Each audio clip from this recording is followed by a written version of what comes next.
Okay, just because you've gotten an A on a rotation, that does not mean that that preceptor should be your reference. Are you surprised by this? That's okay. You're not alone in this. Every year, I see candidates make the huge mistake of thinking that good performance and a good grade on a rotation should translate into a great letter of recommendation. And this mistake can cost you big during both residency and fellowship application process. On the show today, I am going to break down for you how to actually choose the right references and the people who can speak to you, your skills, your growth, and your character in a way that will literally set you apart from other applicants and make programs remember you. By the end of this episode, I'm going to give you a checklist that you can use the right way to strengthen your preceptor and reference selection process. This, this is Success in Doses.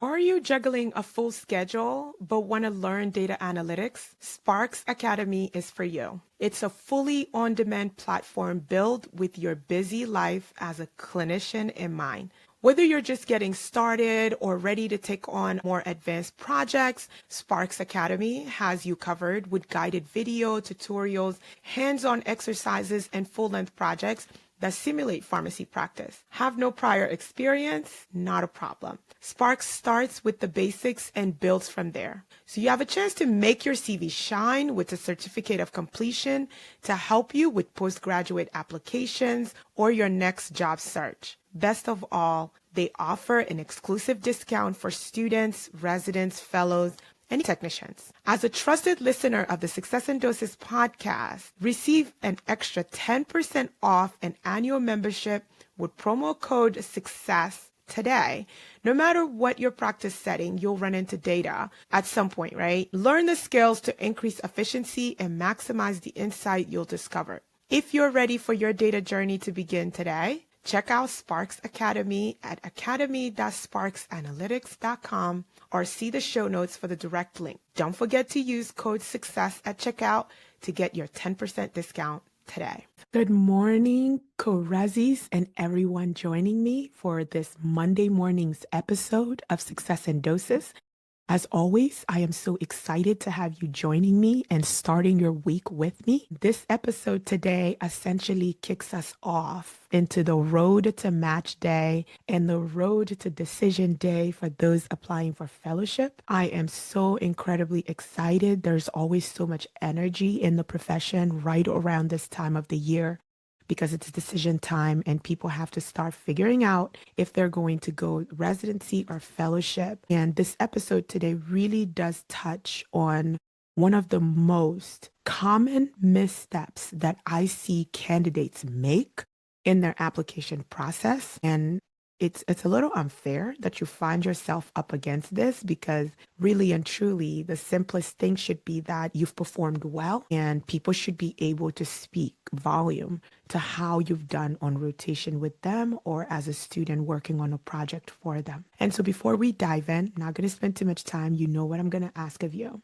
Help me make this show discoverable for the thousands of student pharmacists that are going to be going for postgraduate training this year. I am not doing this for the select few. I created Resi Prep so that I can have reach that is beyond anything that I can do by myself. And that requires your help and your assistance and helping me make this podcast discoverable to anyone who is going through postgraduate training, whether it's residency or fellowship, because the topics I talk about here on this platform will be applicable and will be relevant as I bring in past alumni and past folks that have gone through this process and the insight that those people will have to give you as we start getting on the road to what I love calling the Pharmacy Hunger Games. I hope that you give the episode a like, a subscribe, a share in particular, and letting anyone going through postgraduate training know that this is going to be their premier destination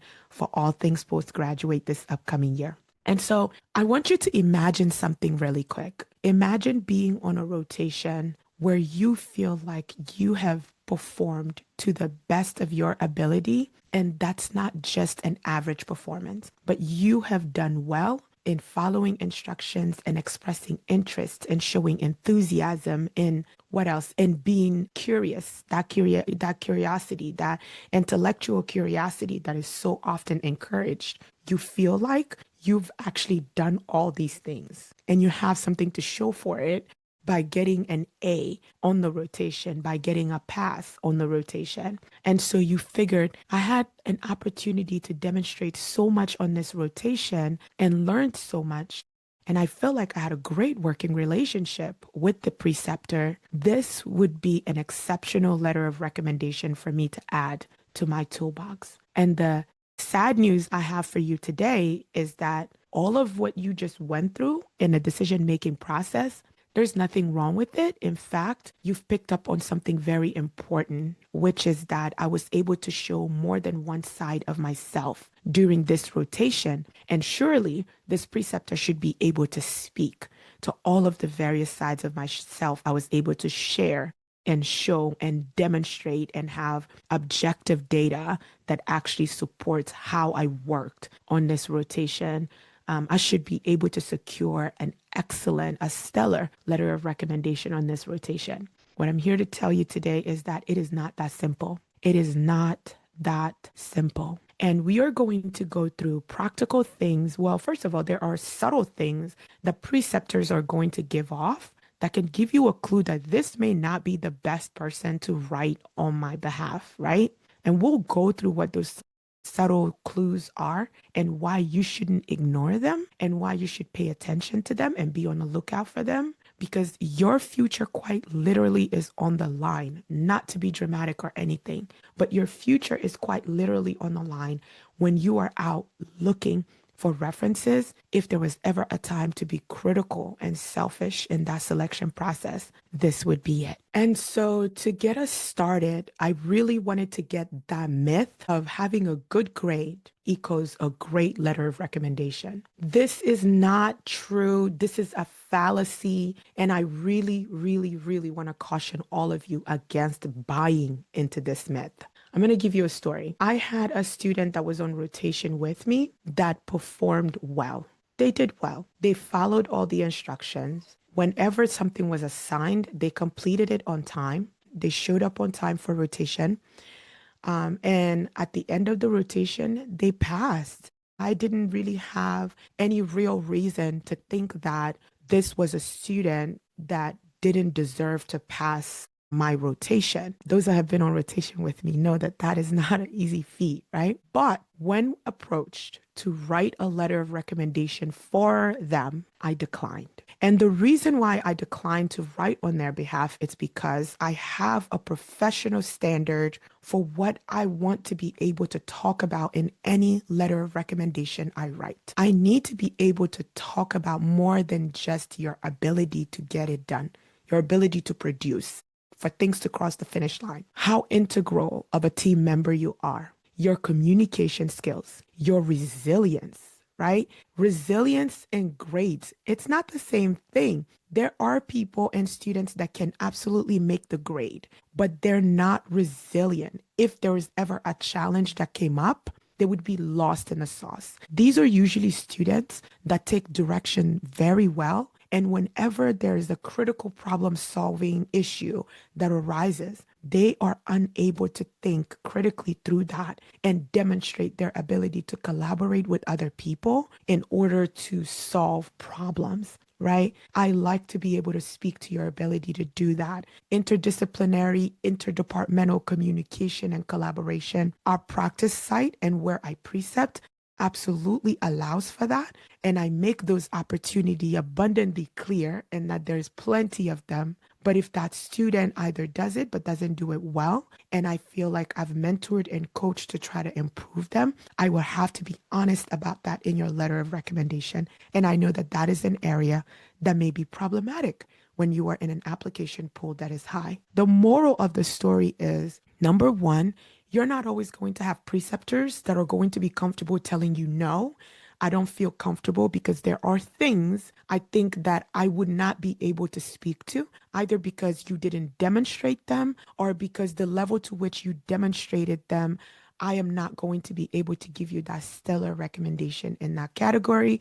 And I don't want to hinder you. If there are other people that can speak to that for you, I'd rather get out of the way and allow those people to be your references instead. It's never personal for me because I genuinely care about every single student's success. But this is a myth that I think deserves some time on this episode and making sure that you understand that every preceptor that you performed well on may not be best suited. And so if the grade is not enough to help secure a stellar letter of recommendation, what is? Because this goes to the heart of the case today for why we need to have this conversation. There are qualities of a strong reference, right? And when you are going through selecting a reference, this is the checklist that I think you should think about and go through in your decision-making tree to make sure the person you are going to select, that person should not be able to check 3 out of 5, 4 out of 5, 2 out of 5.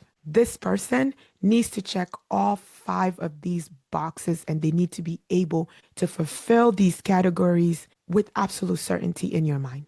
Because that is the only way that you can be certain that the letter that emerges from this person is one that is absolutely going to get you to the next level. And so the first thing is, did this preceptor or mentor directly observe my skills in patient care, problem solving, or leadership? This is extremely important because somebody who directly observes you go through your motion of delivering results will have a completely different way of how they talk about that skill than the person who receives the result. The difference is if I watch you and I see you go through the problem solving skills and I see you think critically and I work with you as a mentor to guide you and coach you, I'm able to talk about the growth that I observed in that situation. I'm able to talk about the critical thinking skills, the intellectual curiosity versus the person who didn't directly observe you and you just came and gave them the result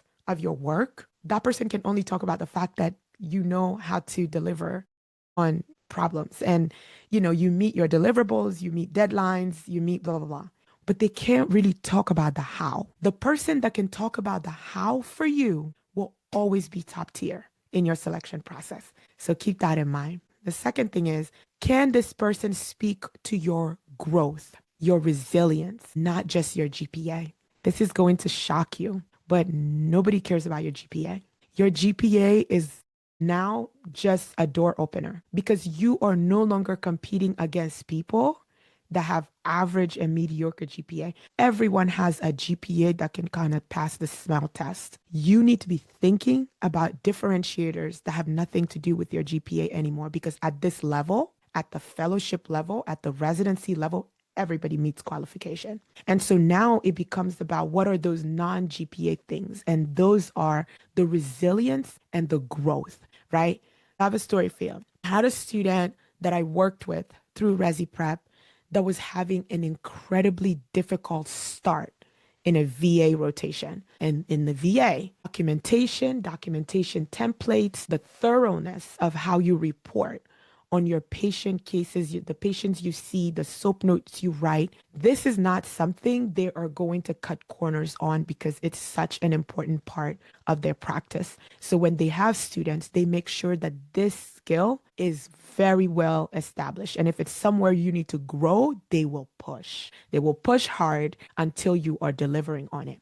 And so she was 2 weeks in with a midterm evaluation coming up. And she was incredibly worried that she was going to fail this rotation because up until this point, the feedback has been so poor on her scientific communication and scientific writing skills. And she was concerned about whether or not she can pass this rotation. And so through working with her and through coaching her on proper clinical documentation practices and asking her, these are the things you need to ask of your preceptor to help you start elevating the standards of your documentation skills. Things completely turned around for her on this rotation. And she went from being super unconfident that she was going to pass to actually thinking that this is going to be a great preceptor that can be a reference for her. And I encouraged it.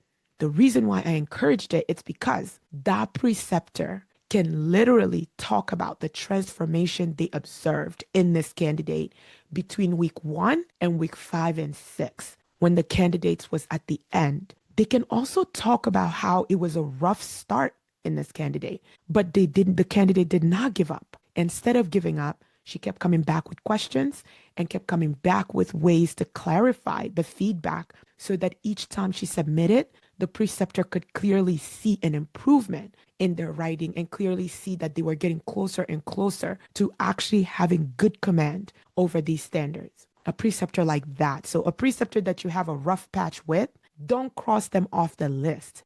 I would argue that they are in fact uniquely positioned to talk about your resilience and grit in a way that another preceptor may not be able to speak to. So that's the second thing. Can that preceptor talk about your growth and your resilience in a way that really does transcend the GPA? The third thing you want to make sure a good reference has is, are they credible in the eyes of the program? Is this person a well-established and well-respected individual in their field? That doesn't mean that this person has to be a national personality in this field. Being respected and well-established in your field just means that you have the proper training and credentialing to be in the role that you are in. You should be precepting with people that have put in the time and energy to be well-established and respected in their field. I mean, it really is that simple. We are not going to stay here long enough, okay? The fourth thing that you need to make sure that the preceptor has is, do they know me well enough? Okay? Do they know me well enough to write beyond the generic phrase, good work ethic, respectful, professional, punctual? Like, can they give more in their letters about me that transcends any generic sentences that they would use? This is where your work in cultivating relationships during rotation is going to come into play. Because if you just go to rotation and you follow the instructions and do what you're asked, you don't engage and you don't share a bit about yourself, you don't allow, because these rotations are very short. Unless you're fortunate enough to do a clinical track that keeps you in one place for months at a time, you are in and out. By the time you are coming out of your shell and comfortable, rotation's done. So this is really, really hard to do. But the reason why I have it on the list as an important marker for your references is because I think that you can help in this department. You can make the relationship building and the getting to know you part of this process a little bit easier by coming out of your shell. This won't be easy for everyone. I have students that hit campus and they come on their first rotation. They know 5 people's names in the office already that we collaborate with. You know, they're having superficial conversations already with these people. But I think that it's extremely important that you think about this and you keep it in mind as you go on rotation as something that's important. Now, the last thing you should think about in selecting, will they be responsive and meet deadlines? Let me explain something to you. Most applications will usually require you to have 3 professional references. Some programs are specific. They'll tell you one has to be from a clinical preceptor, one has to be from a mentor or an advisor, an administrator of some sort, and then the other one can be somebody of your choice. The point here is it's imperative that your references are on time. Nobody is going to give your application a time of day if the references are late. They're going to interpret this as you just didn't plan enough. Because, and then also, if you have an application packet pool of over 200 people and all those 200 people submitted on time, the one person who didn't isn't going to have a lot of understanding and sympathy. So that's the first danger of picking a person that doesn't have a good track record of being responsive and meeting deadlines. How am I going to know that this person doesn't have a good track record? Easy. Were your mid-year evaluations completed on time? Yeah. Was your final evaluation completed on time? How was your onboarding? How would you rate the onboarding experience with this preceptor? Were they responsive when you emailed? Right? Because people don't just develop habits They're going to show you throughout rotation how responsive they are and how organized they are. And so if you are picking up clues and signs that this is a person that is not going to do a good job of responding to all of your reference requests early, it's okay to just say, this would be a great reference, but I'm concerned that they won't meet it. One of the strategies that I recommend to my co-resis year after year is, instead of asking 3 people, you need to go for 4. The benefit of asking 4 people for your letters of recommendation or your references when you are applying is this: you have an insurance policy built in with this process, because 3 people all missing deadlines or not meeting deadlines is a horrible sign, and it almost reflects badly on you in that you either didn't follow up as frequently as you should have, or like you have just had the unfortunate luck of encountering folks that are this unorganized about the way they go about things. But reality is, most of you will have one person that you're going to struggle with. So asking 4 people and having 4 people locked in on submitting a reference on your behalf gives you the insurance policy of knowing that that one person that is delaying may not be a deal breaker for your application packet, which is the last thing I want for anyone to ever experience. It's truly, truly heartbreaking when we encounter these things. And so at this juncture, these are the 5 things you need to think about to make sure that all of your references, they check these boxes as much as possible. I prefer 5 out of 5. But if 5 out of 5 is not possible, we'll do just fine. But it's important that you are asking yourself these critical questions as you're selecting. The next thing is understanding the categories of references. So I've touched on this a little bit already, in that programs are going to tell you which references should come from whom and what type of professionals they expect the references to come from. The reason why you need to know this is because year after year, I see people that are kind of confused by, like, okay, what is work internship? Like, who would be a great person for that, or professional leader? Like, what does that mean? So I just wanted to go through these really quickly. There's really just 4 main categories that the references, if they are specific, that they will ask of you. The first category is going to be a clinical preceptor. This is extremely important that you understand this. This is going to be a person that has had an opportunity to observe you directly in patient care settings and patient care roles. References from clinical preceptors with respect to rotation or fellowship, like whether it's residency or fellowship, your clinical preceptor is uniquely positioned to see how you go about patient care, how seriously you take the responsibility of being entrusted with people's lives in your hand. And it's a very unique position that whether you are applying for a fellowship or a residency, somebody that can speak to your level of commitment and dedication and your level of understanding of the power and responsibility that you've been entrusted with as a person that's going to be going into the profession of pharmacy.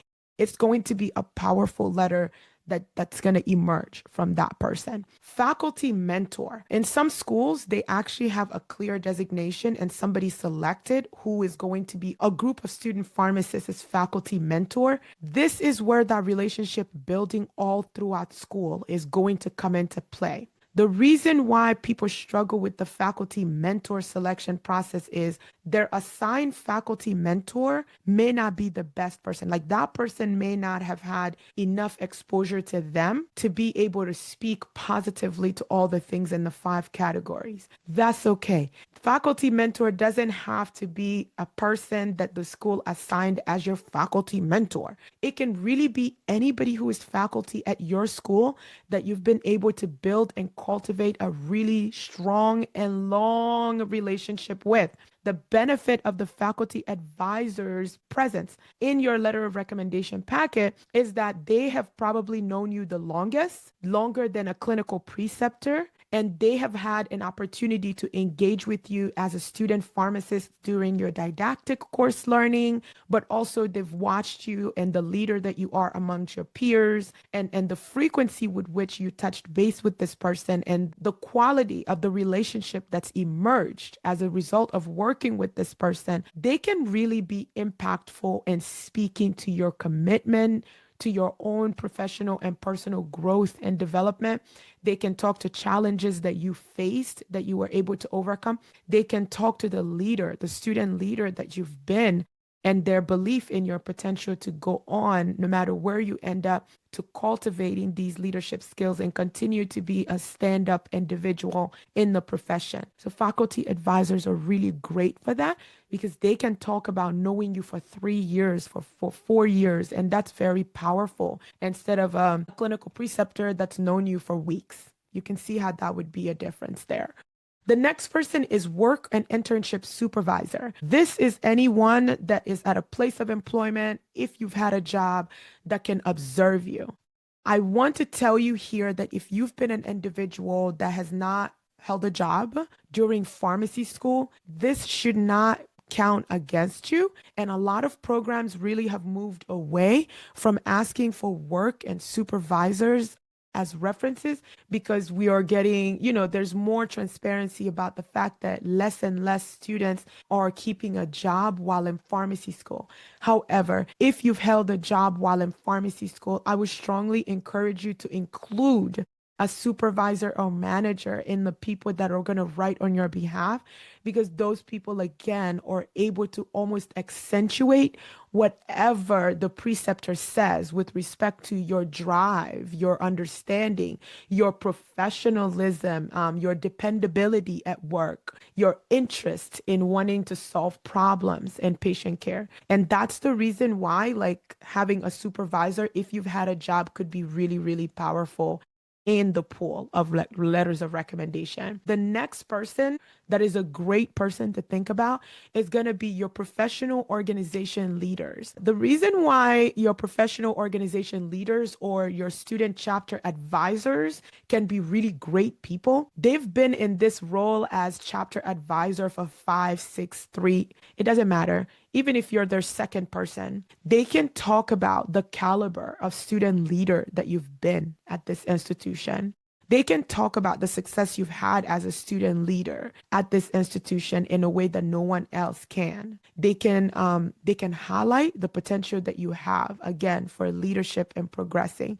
But a lot of these are your chapter, your APHA ASP, your SSHP, your SNAFA chapter advisors. These are going to be people that have collaborated with you directly to host events, to organize events. They've watched you be an organizer, a leader, a facilitator, a coordinator. They've seen you wear a lot of different hats. They've seen you probably work on conflict resolution if you're on an executive board, and they can talk a lot about these other qualities that can be a little bit more challenging for a clinical preceptor or even a work supervisor to talk about, because again, each time the element that you're in changes, the skills that emerge and that you leverage will also change. And in wrapping out the categories of preceptors you need, I think that the thing I want you to walk away with here is making sure that you have a balance. I would never recommend that all 3 of your references be clinical preceptors because it will result in a one-dimensional view of the candidate that you are. I will never recommend that all 3 of your references be executives, leaders from all of your pharmaceutical industry rotations. It is only going to give a one-dimensional view of how you would like to function in this organization. It is very important that your references are consistent because this is where the authenticity component is going to come in.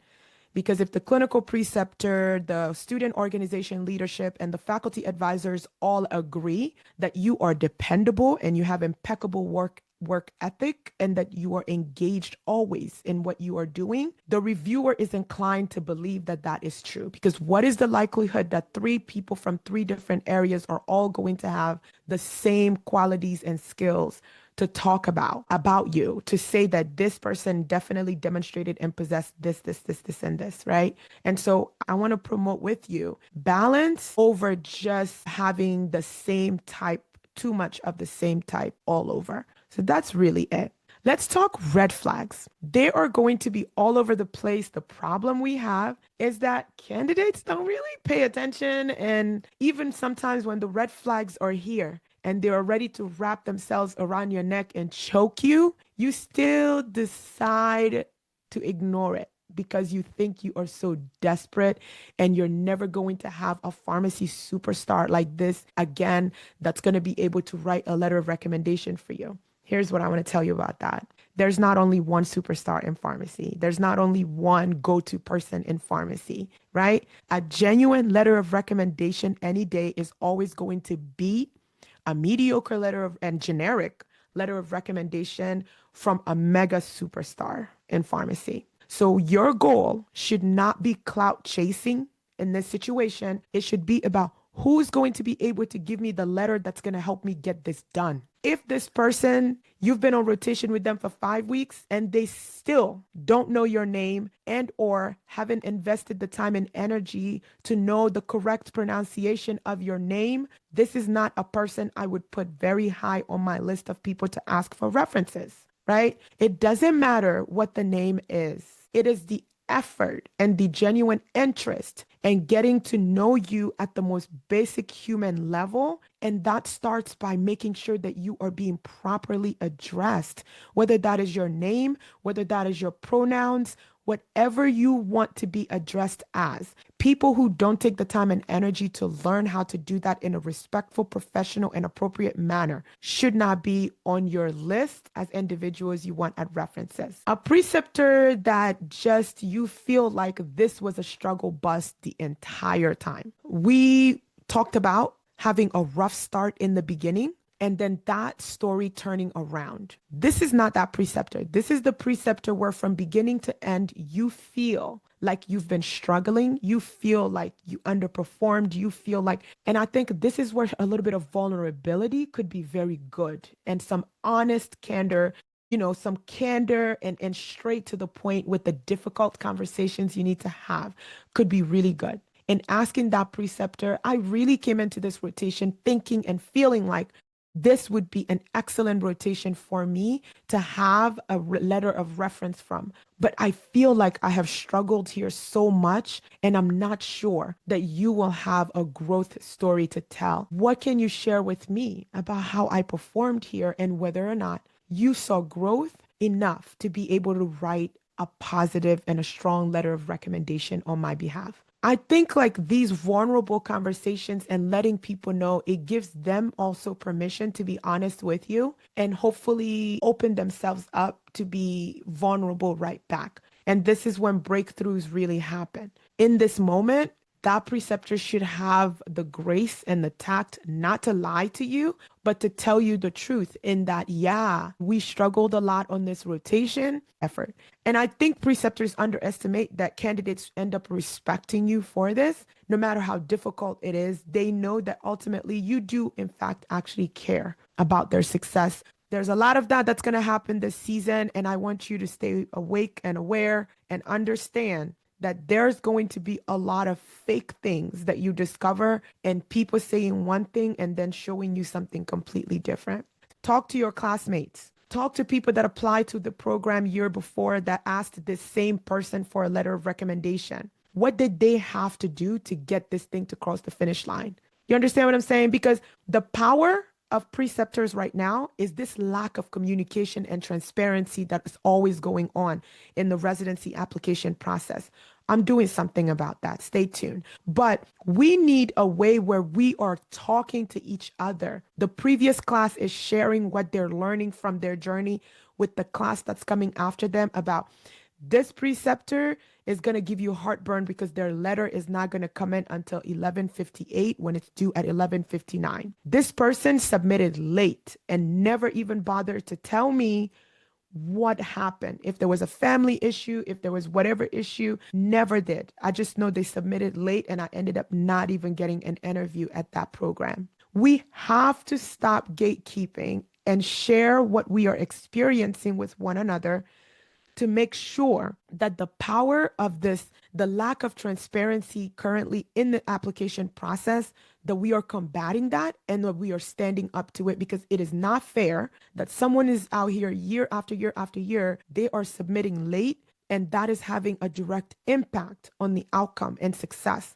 that you as a candidate will have. So talk to your peers, talk to people that had rotation with this person in the past, double check what their experience was with that preceptor, and then make a well-informed decision. And so for this episode, your stat doses, I actually give you some assistance with your stat doses for this week. Stat dose number 1, start writing down the name of 5 to 6 people that you think would be great references for you.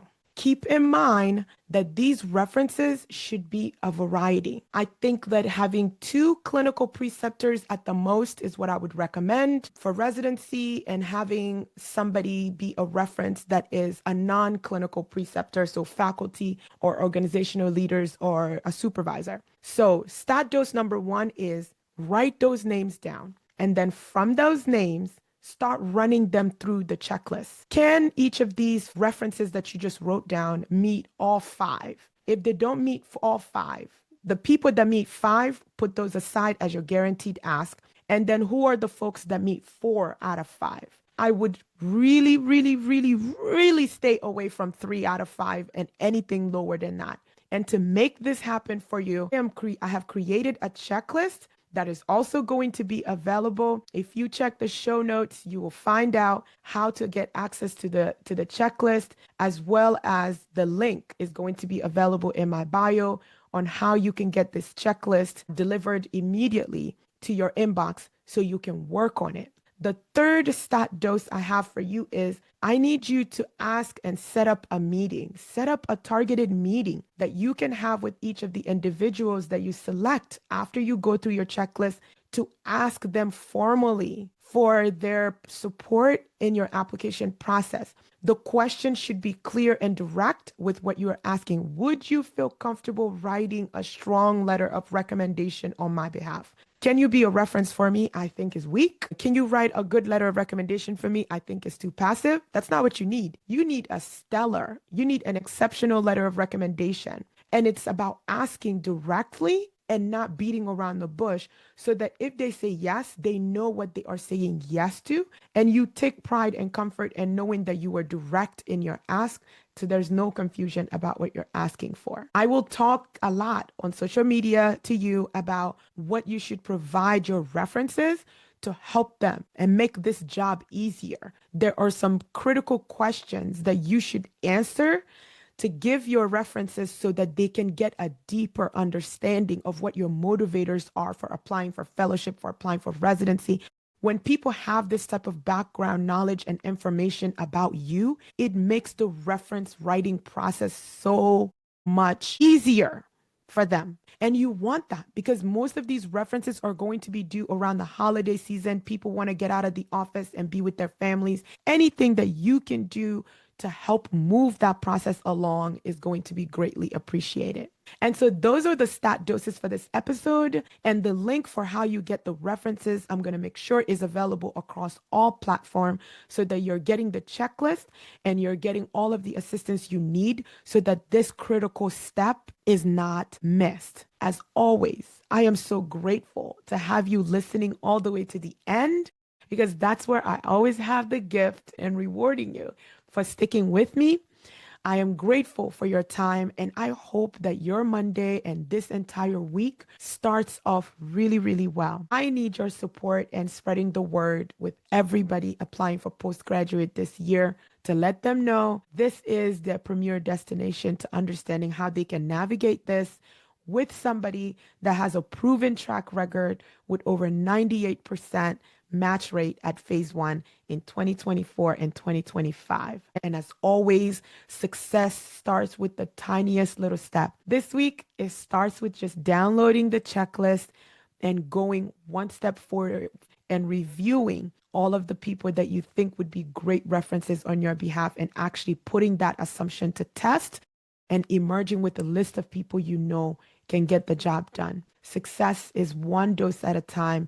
It is worth celebrating. It is worth accepting that it takes incremental steps to get where you need to go. As always, I'm grateful for your time and being here. Have a wonderful week. Bye.